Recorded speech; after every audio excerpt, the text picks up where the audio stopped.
পর্ব ১৪ রাজপুত্র অজয়। যাত্রা আরম্ভ হয়। জগৎ নাই, কেউ নাই, শুধু অপু আছে, আর নীলমণি হাজরার যাত্রার দল আছে সামনে। পালা দ্রুত অগ্রসর হইতে থাকে। কী সব সাজ, আর কী সব চেহারা! হঠাৎ পিছন হইতে কে বলে, খোকা, বেশ দেখতে পাচ্ছ তো? তাহার বাবা কখন আসিয়া আসরে বসিয়াছে অপু তাহা জানিতে পারে নাই। বাবার দিকে ফিরিয়া বলে, বাবা, দিদি এসেছে চিকের মধ্যে বুঝি? মন্ত্রীর গুপ্ত ষড়যন্ত্রে যখন রাজা রাজ্যচ্যুত হইয়া স্ত্রীপুত্র লইয়া বনে চলিতেছেন, তখন কাঁদুনের সুরে বেহালার সঙ্গত হয়। তারপর রাজা করুণ রস বহুক্ষণ জমাইয়া রাখিবার জন্য স্ত্রীপুত্রের হাত ধরিয়ে এক এক পা করিয়া থামেন, আর এক এক পা অগ্রসর হইতে থাকেন। সত্যকার জগতে কোনো বনবাস গমনোদ্যত রাজা নিতান্ত অপ্রকৃষ্টিত না হইলে একদল লোকের সম্মুখে সেরূপ করে না। বিশ্বস্ত রাজসেনাপতি রাগে এমন কাঁপেন যে মৃগী রোগগ্রস্ত রোগীর পক্ষেও তাহা হিংসার বিষয় হইয়া থাকিবার কথা। অপু অপলক চোখে চাহিয়া বসিয়া থাকে, মুগ্ধ বিস্মিত হইয়া যায়। এমন তো সে কখনো দেখে নাই। তারপর কোথায় চলিয়া গিয়েছেন রাজা, কোথায় গিয়াছেন রানী। ঘন নিবিড় বনে শুধু রাজপুত্র অজয় ও রাজকুমারী ইন্দুলেখা। ভাই বোন ঘুরিয়া বেড়ায়। কেহ নাই যে তাহাদের মুখের দিকে চায়, কেহ নাই যে নির্জন বনে তাহাদের পথ দেখাইয়া লইয়া চলে। ছোট ভাইয়ের জন্য ফল আনিতে একটু দূরে চলিয়া যাইয়া ইন্দুলেখা আর ফেরে না। অজয় বনের মধ্যে বনকে খুঁজিয়া বেড়ায়।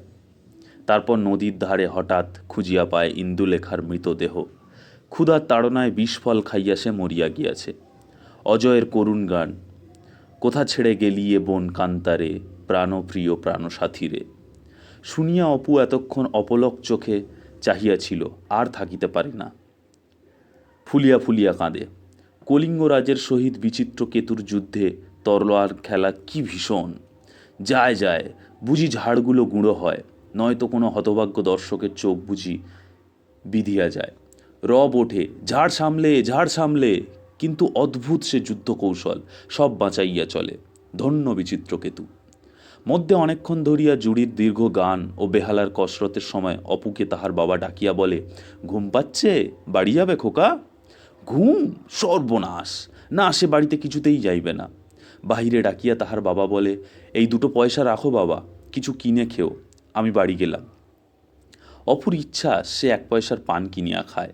পানের দোকানের কাছে কিসের অত্যন্ত ভিড় দেখিয়া অগ্রসর হইয়া দেখে, অবাক কাণ্ড! সেনাপতি বিচিত্রকেতু হাতিয়ার বন্ধ অবস্থায় সিগারেট কিনিয়া শোঁ শোঁ টানিতেছেন।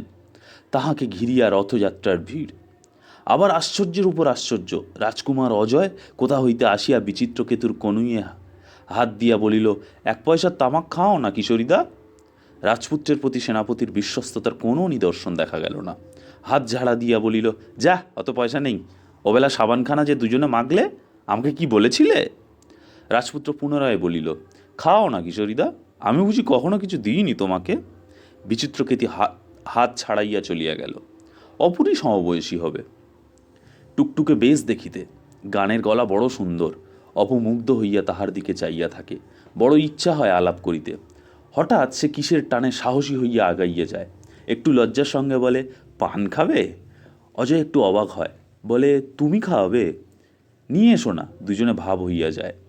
ভাব বলিলে ভুল হয়, অপু মুগ্ধ অভিভূত হইয়া যায়। ইহাকেই সে এতদিন মনে মনে চাহিয়া আসিয়াছে, এই রাজপুত্র অজয়কে। তাহার মায়ের শত রূপকথার কাহিনীর মধ্য দিয়া শৈশবের শত স্বপ্নময়ী মুগ্ধ কল্পনার ঘোরে তাহার প্রাণ ইহাকেই চাহিয়াছে। এই চোখ, এই মুখ, এই গলার স্বর, ঠিক সে যাহা চায় তাহাই। অজয় জিজ্ঞাসা করে, তোমাদের বাড়ি কোথায় ভাই? আমাকে একজনদের বাড়ি খেতে দিয়েছে, বড্ড বেলায় খেতে দেয়। তোমাদের বাড়িতে খায় কে ভাই? খুশিতে অপুর সারা গা রোমাঞ্চিত হইয়া ওঠে। সে বলে, ভাই, আমাদের বাড়িতে একজন খেতে যায়, সে দেখলাম ঢোলক বাজাচ্ছে। তুমি কাল থেকে যেও, আমি এসে ডেকে নিয়ে যাব। ঢোলকওয়ালা না হয় তুমি যে বাড়িতে আগে খেতে সেখানে যাবে। খানিকক্ষণ দুজনে এদিক ওদিক বেড়াইবার পরে অজয় বলে, আমি যাই ভাই, শেষ সিনে আমার একটা গান আছে। শেষ রাত্রের দিকে যাত্রা ভাঙিলে অপু বাড়ি ফেরে। পথে আসিতে আসিতে যে যেখানে কথা বলে তাহার মনে হয় যাত্রার অ্যাক্ট হইতেছে। দিদি জাগিয়া জিজ্ঞাসা করে, ও অপু, কেমন যাত্রা শুনলি?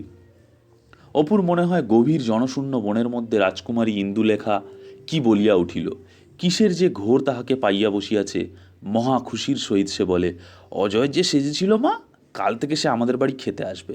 তাহার মা বলে, দুজনে খাবে নাকি? দুজনে কোত্থেকে? অপু বলে, তা না হয়, একজন চলে যাবে, শুধু অজয় খাবে। দুর্গা বলে, বল না কেমন যাত্রা দেখলি রে অপু? এমন কখনো দেখিনি। কেমন গান করলে যখন সেই রাজকন্যা মরে গেল। অপু তো রাত্রে ঘুমের ঘরে চারিদিকে যেন বেহালার সঙ্গীত শোনে। একটু বেলায় ঘুম ভাঙে, শেষ রাতে ঘুমাইয়াছে, তাও তৃপ্তির সঙ্গে ঘুমায় নাই। সূর্যের তীক্ষ্ণ আলোয় চোখে যেন সূঁচ বিঁধে, চোখে জল দিলে জ্বালা করে, কিন্তু তাহার কানে একটা বেহালা ঢোল মন্দিরের ঐক্য তান যেন তখনও বাজিতেছে। তখনও যেন সে যাত্রার আসরেই বসিয়া আছে। ঘাটের পথে যাইতে পাড়ার মেয়েরা কথা বলিতে বলিতে যাইতেছে। অপুর মনে হইল, কেহ ধীরাবতী, কেহ কলিঙ্গ দেশের মহারানী, কেহ রাজপুত্র অজয়ের মা বসুমতী। দিদির প্রতি কথায় হাত পা নাড়ার ভঙ্গিতে রাজকন্যা ইন্দুলেখা যেন মাখানো। কাল যে ইন্দুলেখা সাজিয়াছিল তাহাকে মন্দ মানায় নাই বটে, কিন্তু তাহার মনে মনে রাজকন্যা ইন্দুলেখার যে প্রতিমা গড়িয়া উঠিয়াছে, তাহা তাহার দিদিকে লইয়াই। ওই রকম রং, অমনি বড় বড় চোখ, অমন সুন্দর চুল। দুপুরবেলা খাইবার জন্য অপু গিয়া অজয়কে ডাকিয়া আনিল।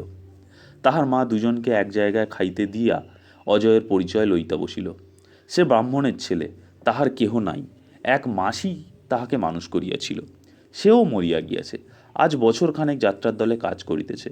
সর্বজয়ার ছেলেটির ওপর খুব স্নেহ হইল, বারবার জিজ্ঞাসা করিয়া তাহাকে খাওয়াইল। খাইবার উপকরণ বেশি কিছু নাই, তবু ছেলেটাই খুব খুশির সঙ্গে খাইল। তারপর দুর্গা মাকে চুপি চুপি বলিল, মা, ওকে সেই কালকের গানটা গাইতে বলো না, সেই কোথা ছেড়ে গেলি এ বনকান্তরে, প্রাণপ্রিয় প্রাণসাথীরে। অজয় গলা ছাড়িয়া গানটি গাহিল। অপু মুগ্ধ হইয়া গেল। সর্বজয়ার চোখের পাতা ভিজিয়া আসিল। আহা, এমন ছেলের মা নাই। তাহার পর সে আরও গান গাহিল। সর্বজয়া বলিল, বিকেলে মুড়ি ভাজব, তখন এসে অবশ্যই করে মুড়ি খেয়ে যেও, লজ্জা করো না যেন, যখন খুশি আসবে, আপনার বাড়ির মতো, বুঝলে? অপু তাহাকে সঙ্গে করিয়া নদীর দিকে বেড়াইতে গেল। সেখানে অজয় বলিল, ভাই, তোমার গলা বড় মিষ্টি, একটা গান গাও না। অপুর খুব ইচ্ছা হইল ইহার কাছে গান গাহিয়া সে বাহাদুরি লইবে, কিন্তু বড় ভয় করে। এ একজন যাত্রাদলের ছেলে, এর কাছে তার গান গাওয়া। নদীর ধারে বড় শিমুল গাছটার তলায় চলাচলতির পথ হইতে কিছু দূরে বাঁশঝোপের আড়ালে দুজনে বসে। অপু অনেক কষ্টে লজ্জা কাটাইয়া একটা গান ধরে, শ্রীচরণের ভার একবার গাত লোহে অনন্ত। দাশু রায়ের পাঁচালীর গান বাবার মুখে শুনিয়া সে লিখিয়া লইয়াছিল। অজয় অবাক হইয়া যায়, বলে, তোমার এমন গলা ভাই, তা তুমি গান শেখো না কেন? আর একটা গান গাও। অপু উৎসাহিত হইয়া আর একটা ধরে, খেয়ার আসে বসে রে মন, ডুবলো বেলা খেয়ার ধারে। তাহার দিদি কোথা হইতে শিখিয়া আসিয়া গাহিত। সুরটা বড় ভালো লাগায় অপু তাহার কাজ হইতে শিখিয়া লইয়াছিল। বাড়িতে কেহ না থাকিলে মাঝে মাঝে গানটা তাহার দুজনে গাইয়া থাকে।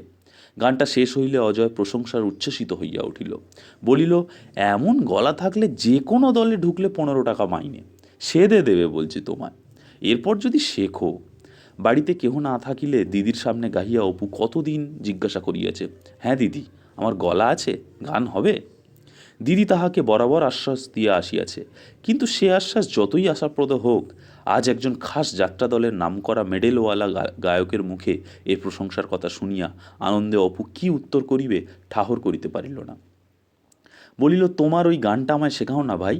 তাহার পর দুইজনে গলা মিলাইয়া সেই গানটা গাহিল। অজয় অনেক মনের কথা বলিয়া ফেলিল। এমন সাথী তাহার আর জুটে নাই।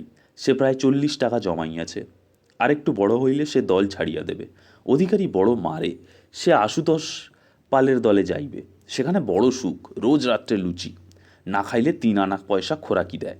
এ দল ছাড়িলে সে আবার অপুদের বাড়ি আসিবে ও সে সময় কিছুদিন থাকিবে। বৈকালের কিছু আগে অজয় বলিল, চল ভাই, আজ আবার এক্ষুনি আসর হবে, সকাল সকাল ফিরি। যদি পরশুরামের দর্পসংহার হয় তবে আমি নিয়তি সাজব, দেখো কেমন একটা সুন্দর গান আছে। আরও 3 দিন যাত্রা হইল। গ্রামশুদ্ধ লোকের মুখে যাত্রা ছাড়া আর কথা নেই। পথে ঘাটে মাঠে গাঁয়ের মাঝি নৌকা বাহিতে বাহিতে, রাখাল গরু চড়াইতে চড়াইতে যাত্রা পালার নতুন শেখা গান গায়। গ্রামের মেয়েরা দলে ছেলেদের বাড়ি ডাকাইয়া যাহার যে গান ভালো লাগিয়াছে তাহার মুখে সে গান ফরমাইশ করিয়া শুনিতে লাগিলেন। অপু আরও 3-4টি নতুন গান শিখিয়া ফেলিল। একদিন সে যাত্রা দলের বাসায় অজয়ের সঙ্গে গিয়াছে। সেখানে তাহাকে দলের সকলে মিলিয়া ধরিল, একটা গান গাহিতে হইবে। সেখানে সকলে অজয়ের মুখে শুনিয়াছে সে খুব ভালো গান গাইতে পারে। অপু বহু সাধ্য সাধনার পরে নিজের বিদ্যা ভালো করিয়া জাহির করিবার খাতিরে একটা গান গাহিয়া ফেলিল। সকলে তাহাকে ধরিয়া অধিকারীর নিকট লইয়া গেল। সেখানেও তাহাকে একটা গাহিতে হইল। অধিকারী কালো রঙের ভুঁড়িওয়ালা লোক, আসরে জুড়ি সাজিয়া গান করে। গান শুনিয়া বলিল, এসো না খোকা, দলে আসবে? অপুর বুকখানা আনন্দে ও গর্বে দশাত হইল। আরও সকলে মিলিয়া তাহাকে ধরে, এসো চলো, তোমাকে আমাদের দলে নিয়ে যাই। অপুর তো ইচ্ছা সে এখনই যায়। যাত্রা দলে কাজ করা যে মনুষ্য জীবনের চরম উদ্দেশ্য, সে কথা এতদিন সে কেন জানিত না? ইহাই তো আশ্চর্যের বিষয়। সে গোপনে অজয়কে বলিল, আচ্ছা ভাই, এখন যদি আমি দলে যাই আমাকে কি সাজতে দেবে? অজয় বলিল, এখন এই সখী টখি, কি বালকের পাঠ এই রকম, তারপর ভালো করে শিখলে। অপু সখী সাজিতে চায় না।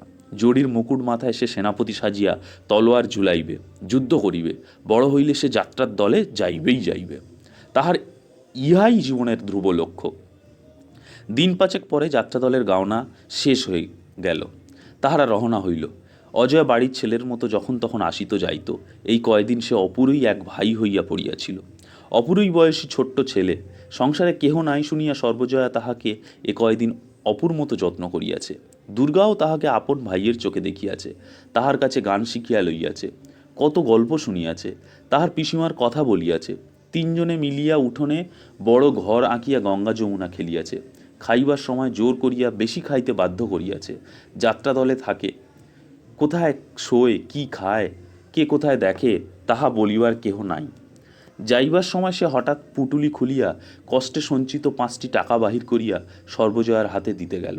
একটু লজ্জার সুরে বলিল, এই 5টা টাকা দিয়ে দিদির বিয়ের সময় একখানা ভালো কাপড়। সর্বজয়া বলিল, না বাবা না, তুমি মুখে বললে এই খুব হলো, টাকা দিতে হবে না। তোমার এখন টাকার কত দরকার, বিয়ে থাকা করে সংসারী হতে হবে। তবু সে কিছুতেই ছাড়ে না। অনেক বুঝাইয়া তবে তাহাকে নিরস্ত করিতে হইল। সকলে বাড়ির দরজার সামনে খানিকটা পথ তাহাকে আগাইয়া দিতে আসিল। যাইবার সময় সে বারবার বলিয়া গেল, দিদির বিয়ের সময় অবশ্যই করিয়া যেন তাহাকে পত্র দেয়া হয়। গাবতলায় ছাহায় তাহার সুকুমার বালক মূর্তি ভাঁড়শেওড়ার ঝোপের আড়ালে অদৃশ্য হইয়া গেল। হঠাৎ সর্বজয়ার মনে হইল, বড্ড ছেলে মানুষ, আহা, এই বয়সে বেরিয়েছে নিজের রোজগার নিজে করতে। অপুর আমার যদি, ও মা গো, ভাবতেই সর্বজয়ার গা শিহরিয়া উঠিল। পরবর্তী চ্যানেলগুলো শুনতে অবশ্যই আমাদের চ্যানেলটি সাবস্ক্রাইব করবেন। ধন্যবাদ।